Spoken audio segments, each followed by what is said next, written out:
hoje desse estudo bíblico maravilhoso, que veio totalmente do céu, totalmente de Deus para nós. E este estudo está falando sobre renovo, tempo de renovo, tempo de restauração. Renovo é uma coisa, restauração é outra, como nós já falamos, mas é o tempo de viver os dois, porque os dois, de certa forma, estão interligados. Renovo é quando a gente pega algo e renova, desfaz e renova. E a restauração é quando a gente restaura, trazendo o estado original, né? O estado original verdadeiro. Glória a Deus. O Senhor quer restaurar a minha vida, quer renovar a minha vida, quer restaurar a sua vida e quer renovar a sua vida. Ele quer que nós sejamos sempre vasos novos, odres novos, para que Ele possa derramar o vinho novo. O vinho novo só vai vir no odre novo. E esse estudo bíblico que hoje é no terceiro dia está baseado em Jeremias 18 e Isaías 11, que no primeiro dia nós já lemos. Quem está assistindo hoje esse vídeo na internet pode entrar no canal e ver o primeiro e o segundo para se aterrar, porque é uma sequência bem sequenciada, assim, bem certinho. Sabe, se você perder um, você pegar no meio, você vai entender. Mas para que seja completa a ministração, eu estou fazendo um caminho como escada, como degraus, e você precisa acompanhar passo a passo, degrau por degrau. Amém? Então, Êxodo, capítulo 1, versículo 6, vai ser assim, ó. Sendo, pois, José falecido, todos os seus irmãos e toda aquela geração, os filhos de Israel, que são os filhos de Jacó, que Israel se tornou Israel, frutificaram e aumentaram muito. E multiplicaram-se e foram fortalecidos grandemente, de maneira que a terra se encheu deles. Depois levantou-se um novo rei sobre o Egito, que não conhecera José, o qual disse assim ao seu povo: eis que o povo dos filhos de Israel é muito mais poderoso do que nós.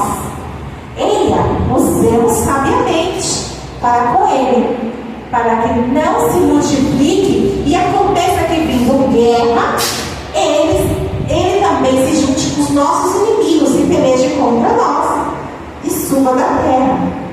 E puseram sobre eles os maiorais de tributos, e cobraram impostos, né?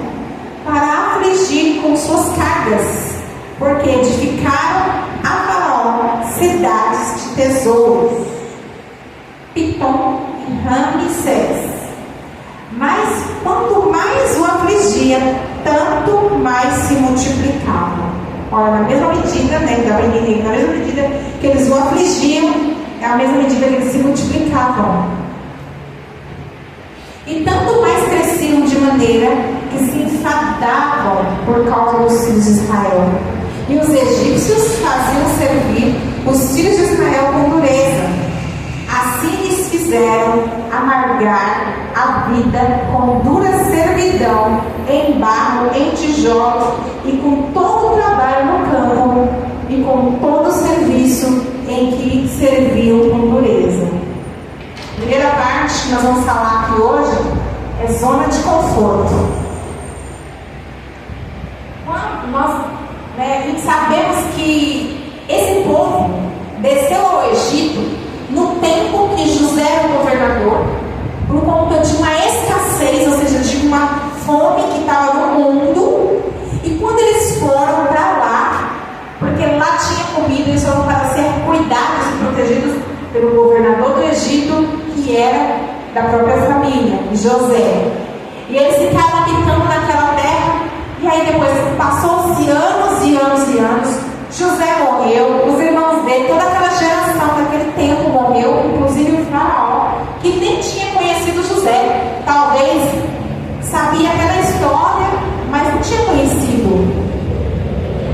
E o que eu quero dizer com zona de conforto? Israel foi para lá por um tempo para eles terem voltado para a terra deles, Canaã. Claro que por detrás tinha um propósito de Deus para eles ficarem lá, que eles precisavam viver aquilo que Deus falou para ser escravizados. Mas, se eles não são afligidos, se Faraó não se levanta para oprimir o povo, eles estariam lá até hoje. Não tinha voltado para a terra, porque estava confortável, estava gostoso, estava num lugar onde eles eram abençoados e eles estavam completamente confortáveis. Só que aí Deus permite que Faraó oprime o povo com dura serviço. E o povo começa a sofrer.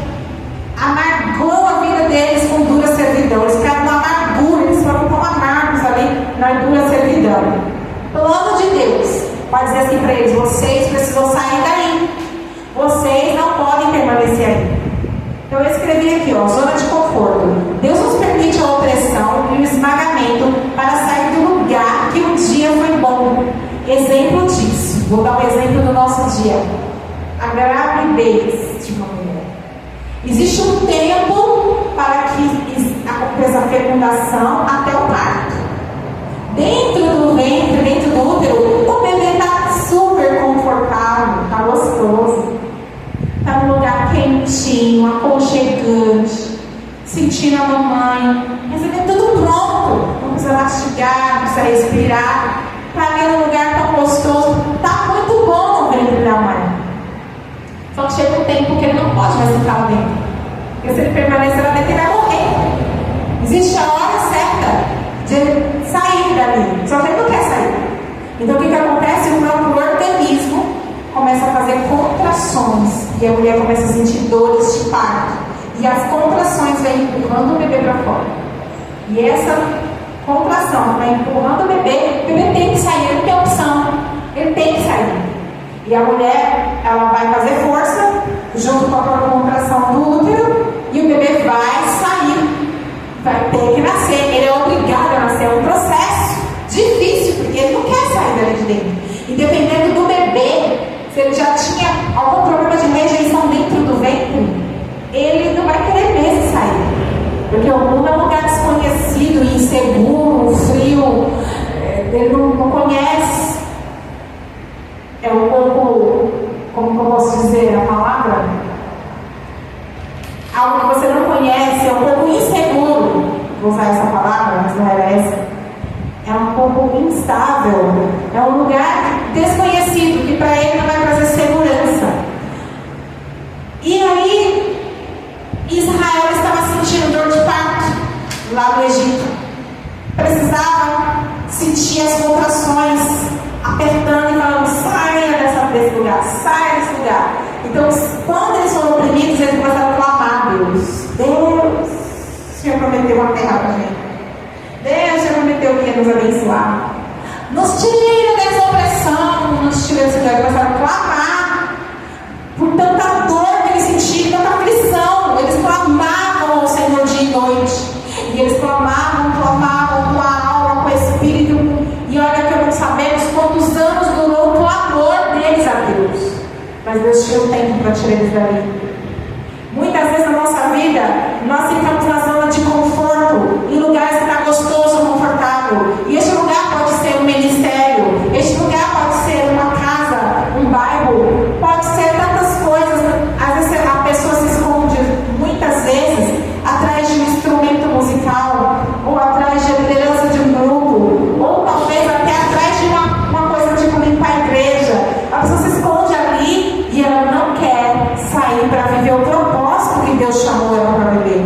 Ela fala: ali está gostoso, está confortável, porque é muito inseguro, instável, é um lugar desconhecido que ela tem medo de viver. Mas o parto precisa acontecer, ela precisa nascer e ela precisa viver o próximo processo. O bebê, quando sai da barriga, tem outro processo. Agora, ele é um bebê totalmente dependente da mamãe, do papai e da mamãe, mas ele agora tem um outro processo. Assim somos nós. Nós temos um outro processo para viver e nós queremos ficar no primeiro. Por isso que existem estações. Estações que é tempo de estar aqui, mas tem tempo que conclui esse ciclo e precisa ter um novo ciclo. Precisa começar um novo ciclo. E aqui nós vamos ver que Ismael precisa sair de um ciclo de conforto para um próximo ciclo. E aí o que acontece? No capítulo 2, versículo 1 em diante, vai dizer assim, que eu não vou ler uma para ser mais rápido, tá? Mas aí, já quem está anotando, anota aí. No capítulo 2, do 1 ao 10, vai dizer sobre o nascimento de Moisés. E a mãe dele achou ele tão lindo, ficou com dó de ir colocar no rio, de entregar para ser colocado no rio. Porque os bebês, vinham os egípcios, tomavam aquele bebê que era homem e lançavam no rio. Só que Moisés, ela conseguiu esconder por 3 meses, porque ela não queria que o filho dela fosse morto. Mas em 3 meses ela disse: eu não posso mais esconder, não é mais o que eu faço, eles vão descobrir e vão jogar no rio. Então eu mesmo vou colocar no rio, mas eu não vou colocar de qualquer jeito para ele morrer. Eu vou pegar aqui esse cesto, né, que ela fala uma arca, a Bíblia fala uma arca, mas é tipo um cesto assim, em formato de arca. Aí ela coloca o betume, né, que é aquele material para não vazar água, prepara uma caminha para ele, deita ele bem confortável ali, tampa e põe na água do rio. Aí vai descer naquele bebê ali. E ela provavelmente entrou em crise, não sei o que vai acontecer com o meu filho. Aí a irmã do bebê vai observar para saber o que vai acontecer. Aqui nesse texto nós vamos entender que Deus tinha um chamado para Moisés, porque para a mãe dele conseguir esconder ele por 3 meses e ter essa ideia não foi à toa, foi um propósito de Deus. Essa ideia foi um plano de Deus plantado dentro dela e ela só fez o que estava dentro dela para fazer. E o Senhor estava guardando e cuidando daquele bebê que estava ali naquele rio. E mais, o Senhor tinha um plano e um propósito para que aquele bebê vivesse, tanto que colocou no mesmo tempo em que a filha de Faraó foi tomar banho. Quando ela viu que, falou: mas o que será isso? Ele foi olhar e achou lindo o bebê. Deus colocou graça nos olhos daquela princesa para que ela olhasse para aquele bebê com compaixão e desejasse adotar aquela criança. Olha, tudo trabalhar de Deus, nada é por acaso, tudo plano de Deus. Aí vem o plano de Deus para que a menina que estava ali observando chegasse diante da princesa e falasse para ela: quer que eu chame uma mulher hebreia para que possa vir aqui cuidar dessa criança? Aí ela disse: sim, que boa ideia, pode chamar. Lá vem a mãe do próprio menino e recebe um salário para cuidar do próprio filho. Além do filho não morrer, ela recebe o salário para cuidar do próprio filho. Mas porque Deus tinha um propósito, um chamado, uma promessa na vida daquela criança. Quem tem chamado, quem tem propósito, quem tem promessa, quem Deus escolheu e deu um propósito, quem Deus chamou e fez uma promessa para que você vivesse,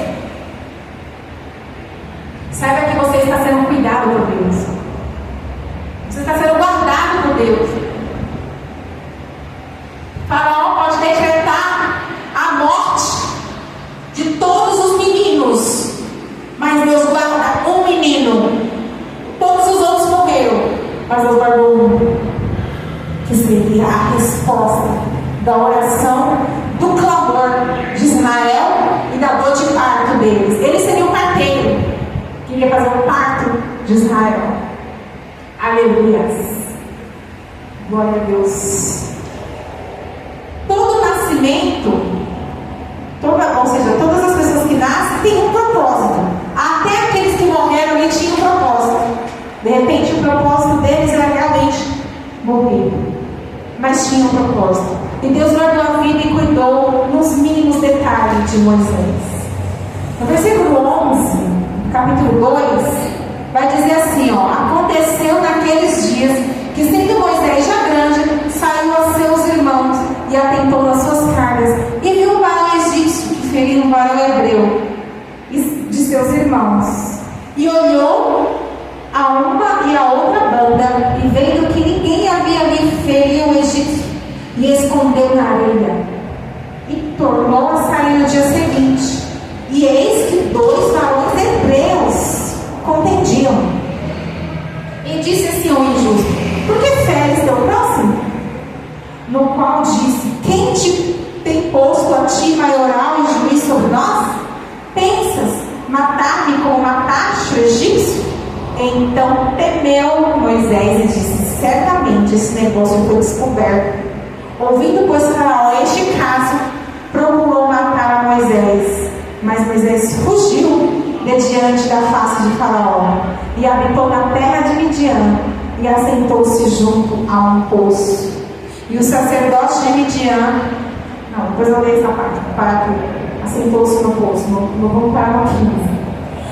Vamos descrever agora essa palavra. Moisés tinha o chamado, ardia no coração dele o chamado, fervia, queimava o coração dele. Ele se indignava com o sofrimento daquele povo. Ele muito se indignou quando ele viu o sofrimento, a carga dos irmãos.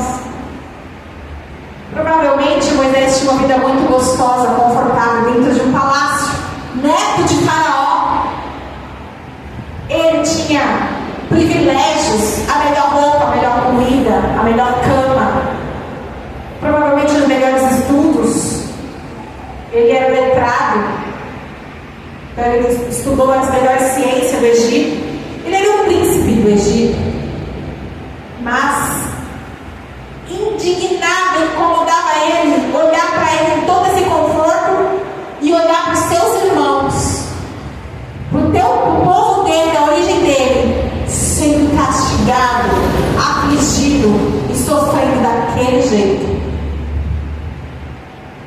Então Moisés, quando ele sai, ele vê ali acontecendo um episódio onde um egípcio estava ferindo um hebreu, de seus irmãos ainda. Ele se indigna e precipitadamente ele quer agir, ele quer fazer justiça, ele quer, em nome do chamado, fazer algo. E o impulso faz com que ele tome uma atitude errada. Eu escrevi aqui assim, ó: sentiu o chamado dentro de si e se conectou com ele, ardeu o coração, foi batizado em amor e compaixão pelos hebreus, porque iria precisar deste amor e dessa compaixão pelos hebreus. Deus chamou ele para libertar aquele povo, se precipitou e agiu pelo impulso, por sua indignação. Por que ele fez isso? Porque Moisés era totalmente imaturo, sem preparo. Mesmo chamado, ele se achava muito bom para exercer o chamado dele. Ele se precipitou, mas precisou que Deus entrasse para desconstruir Moisés. Por que Deus precisava desconstruir Moisés? Porque Moisés estava em exercer o chamado de forma totalmente errada. E assim diz o Senhor dentro dessa palavra: toda vez que você, em nome do seu chamado, se precipita imaturamente para tentar fazer aquilo que Deus já te deu como chamado, mas antes do tempo, antes de estar pronto, antes de ouvir uma voz de Deus, uma palavra rema, antes de você ouvir uma palavra rema do Senhor, antes de Deus te dar um direcionamento dizendo vem, ou então vai, antes de Deus falar está pronto, agora eu te envio, a pessoa que arde dentro dela e ela quer fazer, ela precisa fazer, e ela não se aguenta, mas ela vai naturalmente. Toda vez que isso acontece, alguém vai morrer, você vai matar alguém. Moisés foi indignado em nome do chamado, sem uma ordem de Deus, sem uma palavra de Deus, sem uma estratégia, sem o discernimento, sem a sabedoria. Ele agiu no impulso da carne e ele matou o egípcio. Mas agora Deus vai desconstruir Moisés, revela o segredo, porque todo mundo quer saber. Faraó descobre e agora Faraó quer matar Moisés. E Moisés foge. Para onde? No deserto. O deserto é o lugar de Deus nos desconstruir. E hoje eu quero falar sobre a parte que Deus desconstruiu de Moisés e que Deus desconstrói de nós e precisa desconstruir de nós.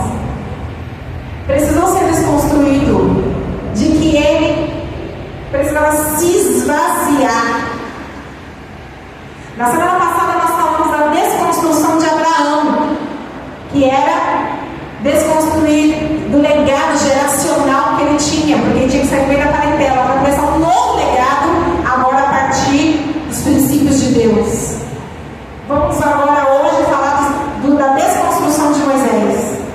Moisés, o martelinho de Deus lá, quebrando o vaso dele, começou a esvaziar ele do quê? Título, filho da princesa, neto de Faraó, príncipe do Egito. Ó, sou o cara. Esse título, ele só se esvaziar e deixar de ser isso. Porque sendo o príncipe do Egito, ele não poderia libertar o povo. Talvez com o olhar humano, seria mais fácil ele libertar o povo sendo o príncipe do Egito. Mas com o olhar de Deus, não, porque seria a força do braço. Seria o poder de Moisés e não o de Deus. E é Deus que iria tirar o povo com o braço forte e a glória e o nome do Senhor que seria honrado. A glória era toda de Deus e não de Moisés. Ele precisava de se esvaziar de título. De que mais? Diplomas. Com certeza ele tinha os melhores cursos, os melhores tudo. Só que lá no deserto, do que adiantava um diploma? Lá no deserto, do que adiantava o estudo dele, a leitura, a escrita? De nada. Ele tinha que agora se esvaziar de seus diplomas. Não importa que diploma que você tem, nível superior, pós-graduação, mestrado, doutorado, não importa que curso que você fez, que conhecimento que você tem. O Senhor disse assim: não se sinta melhor do que ninguém, porque caso você tenha algum conhecimento, ou um diploma, ou um título, ou uma posição, porque você não é melhor do que ninguém, por nada disso.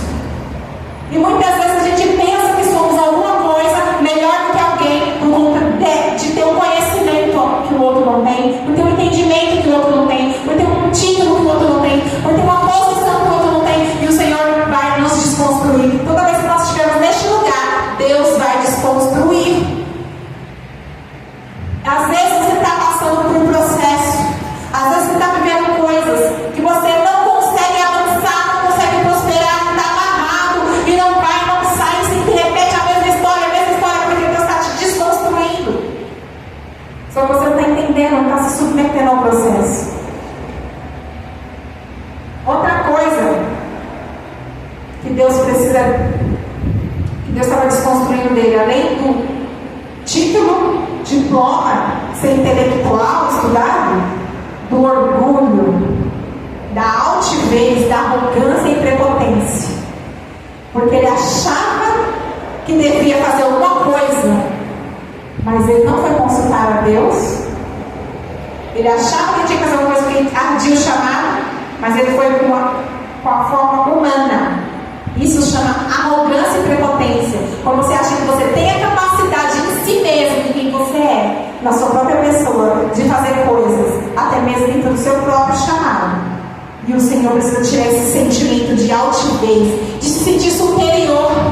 Moisés se sentia superior, melhor, arrogante. Eu vou fazer uma coisa, peraí, que esse egípcio aí, ó, ele vai levar o que ele merece. E ele foi agir a ferro e fogo na força do braço. Então Deus precisava esvaziar desse orgulho. E o deserto é o melhor lugar para se esvaziar do orgulho. Nós somos assim.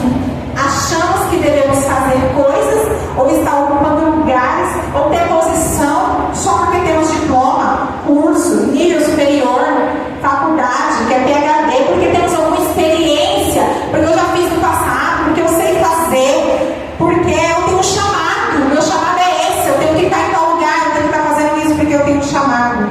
E achamos, muitas vezes,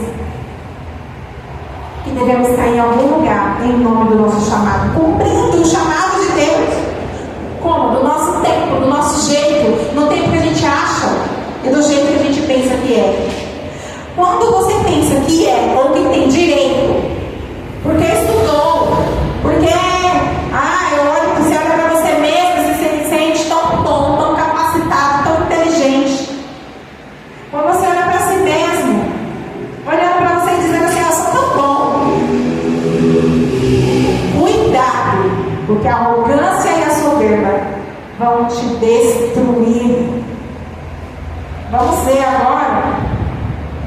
Versículo 15.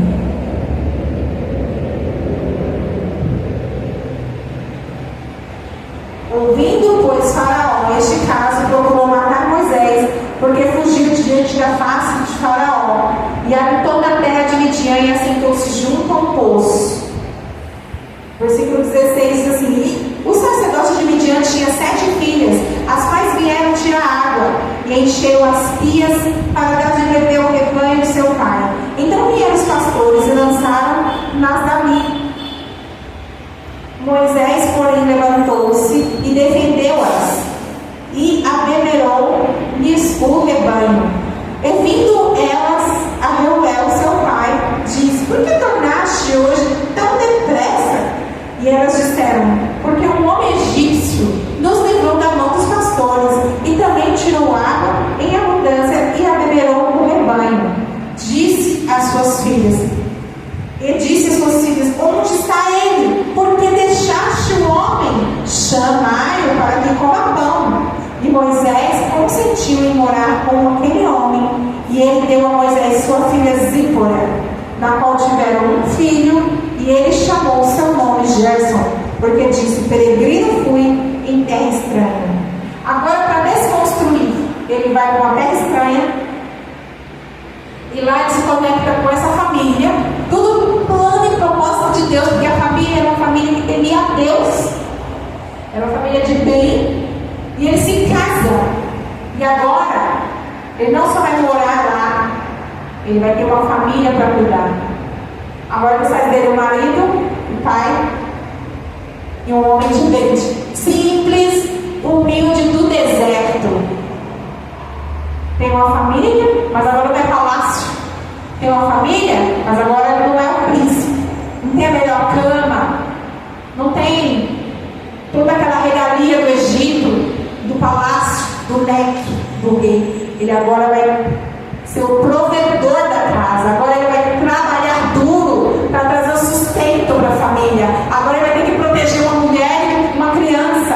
Ele tem ali a ajuda da família dela, tem, mas ele agora vai ser desconstruído para ser reconstruído. E eu vejo aqui muitas vezes Deus ele nos desconstrói, nos humilha muito quando ele nos dá uma família para cuidar. Como isso transforma a nossa vida? Como nós somos moldados pelo casamento, pela maternidade, pela paternidade. Quando nós nos tornamos pais de família, mãe de família, como nós somos reconstruídos, reposicionados, e como Deus trabalha dentro de nós. E agora, deserto sem título, sem holofotes, sem aplauso, sem luxo, sem diploma, porque nada dessas coisas vale ali onde ele está, para aprender, cuidar de família e apacentar as ovelhas do pai. Agora ele é um pastor de ovelhas no deserto. O príncipe do Egito, agora pastor de ovelhas no deserto. Aleluia. Neste momento que Moisés começa a ser desconstruído, que ele chega nesse nível, ele aceita e ele entende: eu não sou mais príncipe do Egito, eu não tenho mais. Aí o chamado apagou, não arde mais o coração para libertar os hebreus, desistiu do chamado, desistiu do propósito de Deus na vida dele. Agora ele está bem confortável ali, cuidando da família, sendo apenas um simples homem. Moisés, esposo, pai, genro, cunhado, um simples homem. Naquele momento onde ele está nesse nível de humilhação, que ele se humilhou, se esvaziou, aí está prontinho agora para ver o propósito do chamado. Quando é que estamos prontos? Quando Deus ele vai olhar para nós, ele vai ver que nós não temos mais o nosso coração arrogante, soberbo, prepotente, arrogante. Vai ver que nós não estamos achando melhor que ninguém, achando que a gente pode dar força no nosso braço, que nós somos bons de nós mesmos. Quando Deus olha para a gente, Deus vai jogar luz, porque Ele que sonda os nossos corações. Nós mesmos vamos ter ideias torcidas de nós. Quantos orgulhos e soberbas são disfarçados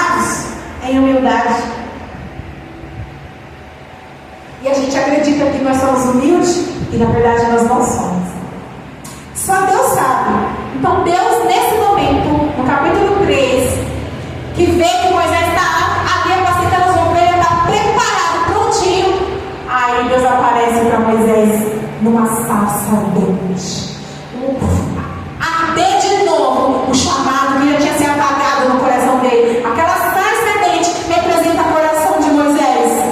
O Senhor acendeu agora de novo a chama para arder o chamado de novo no coração dele e dizer: eu tenho chamado com você, eu tenho propósito com você. Você não morreu lá quando o rei mandou jogar no rio, não vai precisar ter aqui no deserto, não. Eu tenho propósito, eu tenho chamado, eu quero tirar o meu povo da opressão, eu quero usar você. Eu te escolhi lá no ventre da sua mãe, eu cuidei de você até aqui, eu tive que fazer você passar por este processo. Você fugiu para o deserto, foi desconstruído, mas foi reconstruído. Agora eu quero te levar para fazer o que eu já te decretei desde o seu nascimento, para que você viva. E agora, na sarça ardente que Deus visita, Ele vai queimar com fogo. Eu escrevi aqui, ó. O fogo da sarça queima a impureza do coração, que é o fogo que está aqui dentro do coração. O fogo de Deus acende em nossas vidas, queima a impureza, traz para fora a verdade de quem você é. Quando Moisés está ali, no capítulo 3, que a sarça arde, e que tá, não quero ler, é muita coisa, mas naquele momento que a sarça arde, vem para fora quem Moisés é. Ele começa ali a ver quem ele é, porque Deus fala assim: eu sou o Deus do teu pai Abraão, Isaac e Jacó. Quando ele entrar, fala assim: olha, não venha para cá, não se vire para cá, tira a sandália do teu pé, esse lugar é santo. Eu sou o Deus do teu pai Abraão, Isaac e Jacó, e eu vim aqui nessa sarça para te chamar, para que você volte no Egito e fale com o faraó, porque eu mandei você ir lá falar com ele, para ele deixar o meu povo ir. Incrivelmente, naquele momento, vem todo o passado dele à tona. Mas Deus, eu matei o homem. Não, ele já tinha desconstruído tudo quem ele era. Deus faz assim: ele nos dá um chamado, a gente já vai se achando. Eu faço a desse. Aí Deus, ele desconstrói tudo. Aí a gente estava falando: eu não sou mais ninguém, eu não sou, ele sabe, você é. Mas você não é na sua força, no seu poder, você é na minha força. No meu poder, sou eu que vou falar na tua boca. Eu encherei a tua boca das minhas palavras. Eu vou te dar estratégia, eu vou te dizer o que fazer. Eu coloquei um cajado nas suas mãos. E esse cajado você vai usar como eu te ordenar. A estratégia é minha, o poder é meu, a palavra é minha, eu que vou te direcionar. Então nós não vamos fazer as coisas do nosso próprio jeito, da nossa ideia. A gente quiser encher esse lugar aqui, a gente tem um monte de ideia mirabolante. A gente pode achar um monte de pessoas especialistas em evangelização e coisas, e a gente pode pegar estratégia de evangelismo desse, daquele, e fazer acontecer do nosso próprio jeito. É mais fácil, um caminho mais curto, mas Deus não está nisso. Deus, Ele quer que nós entramos na presença dEle e Ele direcione como Ele quer que seja feito. Que Ele nos guia, a estratégia dEle, e é única para cada local, para cada pessoa, para cada chamado, para cada ministério. Não dá para copiar nada pronto. Aleluia. E aqui, ó, quando você pensa que, não, estou errado aqui. O fogo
Leva para Deus o seu chamado no secreto. Só quando estiver pronto, então Deus ele vai te sinalizar, te enviar, te falar. Não ache que você está pronto só porque você conhece, tem conhecimento de alguma coisa, tem experiência de alguma coisa, fez algum curso, fez algum estudo, leu algum livro. Leve a Ele e deixa que Ele te desfazer, desconstruir, refazer, reconstruir. E depois disso, Ele vai te dar maturidade, humildade, discernimento, sabedoria. Aí sim estamos prontos. Só Deus sabe quando nós estamos prontos. Por isso, pergunte a Deus. Essa é a palavra que o Senhor colocou no meu coração para falar. Quando nós temos um chamado, nós vamos precisar ser desconstruídos sempre. Porque nunca uma pessoa que recebe um chamado, ela já vai estar pronta. Porque o ser humano, ele já nasce arrogante, orgulhoso, prepotente, soberbo. E se ele se prepara da forma humana, porque às vezes quando uma pessoa tem um chamado, que muitas vezes não entendemos, é o seguinte: fulano tem um chamado. Aí sabe o que a gente faz? Cursos, seminários, encontros com Deus, aí faz cura e libertação e acha que isso vai deixar a pessoa pronta. Não, tudo isso nós devemos fazer o curso, nós devemos fazer a mentoria, nós devemos fazer seminários, nós devemos fazer sim, encontro com Deus, cura e libertação, nós temos que fazer tudo, mas nós temos que viver um processo individual com Deus, onde Deus te desconstrói e te reconstrói. Deus vai colocar em nós os valores do reino dos céus. Abraão precisava dos valores do reino dos céus. Moisés precisava dos valores do reino dos céus. Para que o propósito e a promessa cumpra. Porque o crente, muitas vezes, eu cresci na igreja, eu sei que foi chamado muitas vezes um crente para ir para o céu e ele olha só para o céu. E ele esquece que a vida dele aqui na terra precisa viver um propósito, precisa fazer diferença. Nós não vamos ficar aqui 50 anos na terra só esperando Jesus voltar para ir para o céu. Não, nós vamos viver 50 anos aqui na terra sendo o sal da terra, a luz do mundo. Nós vamos viver 50 anos aqui na terra fazendo a diferença na vida das pessoas, que as pessoas possam olhar e ver o céu da terra através das nossas vidas. E depois, quando Deus falar agora está na hora, Ele pode te levar ou Ele volta. Mas na nossa vida não pode ser uma vida só aguardando Jesus voltar e a gente não faz nada para que nós possamos viver propósito, ministério, chamado, possamos ser luz e sal, possamos ter uma vida que seja mais parecida com Jesus, mais parecida com Ele. Então sempre o Senhor Ele vai ter esse trabalhar conosco. Amém? O Senhor me deu essa palavra e a dose certa é essa. Se eu continuar, eu vou estragar a dose. E eu concluo essa ministração.